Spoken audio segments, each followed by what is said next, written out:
සාදරයෙන් පිළිගන්නවා අපේ YouTube channel එකට. අපි අද කතා කරන්න යන්නේ ලෝකයේ කඳුමුදුනම් මත වලාකුළු අතර සැඟවී තියෙන අදටත් සම්පූර්ණයෙන්ම විසඳා ගන්න බැරි අවිරාස් නගරයක් තියෙනවා කියලා ඔබ දන්නවද? ඒ නගරය තමයි මාචු පිච්චු කියන්නේ. මාචු පිච්චු කියන්නේ ඉන්කා වංශයේ අසිරිමත් උරුමයක් වන අතර අපි අද මේ වීඩියෝ එකෙන් කතා කරන්න යන්නේ මාචු පිච්චු ගැන තියෙන රහස්, ඉතිහාසය සහ විද්‍යාඥයන්ට තාමත් ප්‍රශ්නයක් වන දේවල් සියල්ලම මෙන් අපි සලකා බලමු. අපි පළවෙනියටම කතා කරන්න යන්නේ මාචු පිච්චු කියන්නේ මොකද්ද? මාචු පිච්චු කියන්නේ පේරු රටේ ඇන්ඩෙස් කඳුපන්තිය මත මුහුදු මට්ටමින් අඩි 8000කට වැඩි උසක පිහිටි පුරාණ නගරයක්. මෙය ඉන්කා වංශය විසින් ක්‍රිස්තු වර්ෂ 1450 දී පමණ ඉදි කරලා තියෙනවා කියලා විශ්වාස කරනවා. මාචු පිච්චු කියන නමට අර්ථය එන්නේ කොහොමද? සිංහලෙන් ගත්තොත් එහෙම මාචු කියන්නේ පරණ නැතහොත් පුරාණ නැත්නම් පැරණි වගේ අර්ථයක් දෙන වචනයක්. එතකොට පිච්චු කියන්නේ කඳු මුදුන වගේ අර්ථයක් දෙන වචනයක්. එතකොට මේකේ සිංහල අර්ථය ගත්තාම පරණ කඳු මුදුන කියන අර්ථය තමයි අපිට මේකෙන් දෙන්නේ. අපි දෙවෙනියට කතා කරන්නේ ඉන්කා වංශය කියන්නේ මොකද්ද? ඉන්කා වංශය කියන්නේ දකුණු ඇමරිකාවේ ඉතාම බලවත් පුරාණ සම්භාවනීය ජනතාවක්. ඔවුන්ට ලෝහ, යන්ත්‍ර, රෝද, ලියවිලි භාෂාවක් නොතිබුණත් අතිවිශිෂ්ට ඉංජිනේරු හැකියාවක් තිබුණා. මෙයින් අපිට කොච්චර හැකියාවක් තිබුණද කියලා පෙන්වනවා. උදාහරණයක් හැටියට මාචු පිච්චු එකේ තියෙන ගල් සිමෙන්ති නැතුව ගල් දෙකක් අතර කටදාසියක්වත් දාන්න බැරි තරමට හොඳට එකට ගලපලා තියෙනවා. එහෙයින්ම අපට තේරෙනවා කොච්චර හොඳ ඉංජිනේරු හැකියාවක් මොවුන්ට තිබුණද කියලා. අපි තුන්වෙනියට කතා කරන්න යන්නේ මාචු පිච්චු හදලා තියෙන්නේ කොහොමද කියලා.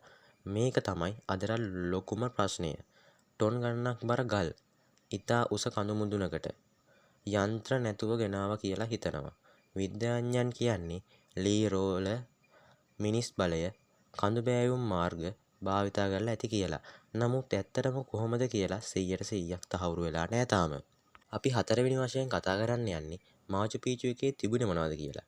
මෙම නගරය ඇතුළත් වෙන්නේ නිවාස, රාජකීය පවුල් වලට, පූජකයන්ට, වගා තට්ටු, කඳු බෑවුම් වල වගා කරන්න සහ ජලය පාලනයට, දේවාල සහ ආගමික ස්ථාන, සූර්ය දෙවියන්ට වන්දනා, සූර්ය මැනීමේ ගල් කුළුණ වගේ දේවල් තමයි මෙහි තිබිලා තියෙන්නේ.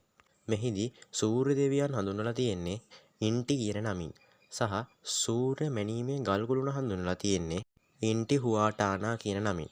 අපි ඊළඟට කතා කරන්න යන්නේ පස්වෙනි එක විදිහට මාචු පිච්චු අතහැරලා දාලා තියෙන්නේ ඇයි?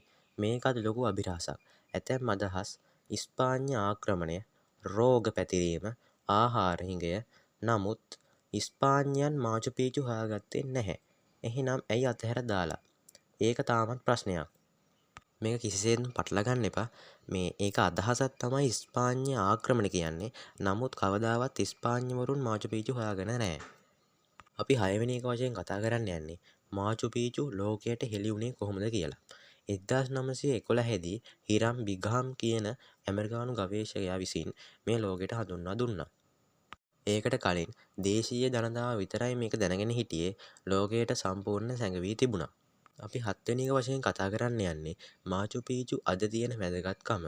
යුනෙස්කෝ ලෝක උරුමයක් වන අතර මෙය ලෝක පුදුම 7න් එකක් වන අතර සෑම වර්ෂයකම ලක්ෂ ගණන් සංචාරකයන් මේ නැරඹීමට එනවා. නමුත් සංචාරක ප්‍රමාණය සීමා කරලා තියෙන්නේ නගරය ආරක්ෂා කරන්න. මේ සංචාරකයන් ඒමට සීමා කරලා තියෙනවා. ඒ සංචාරක ආවහම මේක හැඩි කරනවා. එක අපද්‍රව්‍ය දමා යනවා. ඒක නිසා සංචාරක ප්‍රමාණය සීමා කරලා තියෙනවා. අපි 8 වෙනි එක වශයෙන් කතා කරන්න යන්නේ මාචු පිච්චු. තාමත් නොවිසඳුණු අභිරහසක්. කෙසේ හදලාද? ඇයි අතහැරලා දාලා? ඇත්තටම මෙය රජුගේ විවේක නගරයක්ද? නැත්නම් ආගමික රහස් ස්ථානයක්ද? මේ ප්‍රශ්න වලට පිළිතුරු තාමත් සම්පූර්ණයෙන්ම නැහැ. අපි අවසානයෙන් කතා කරන්නේ තාක්ෂණය නැති යුගයක මිනිසා කොච්චර දුරට සිතා ගන්නවත් බැරි දේවල් කළාද කියලා මාචු පිච්චු අපිට පෙන්වලා තියෙනවා. ඔබට මේ වීඩියෝ එක අභිරහස ලෝක ස්ථාන ගැන වීඩියෝ එකක් වුණා නම් වීඩියෝ එකට කැමති නම් ලයික් කරන්න, සබ්ස්ක්‍රයිබ් කරන්න, කමෙන්ට් එකක් දාන්න.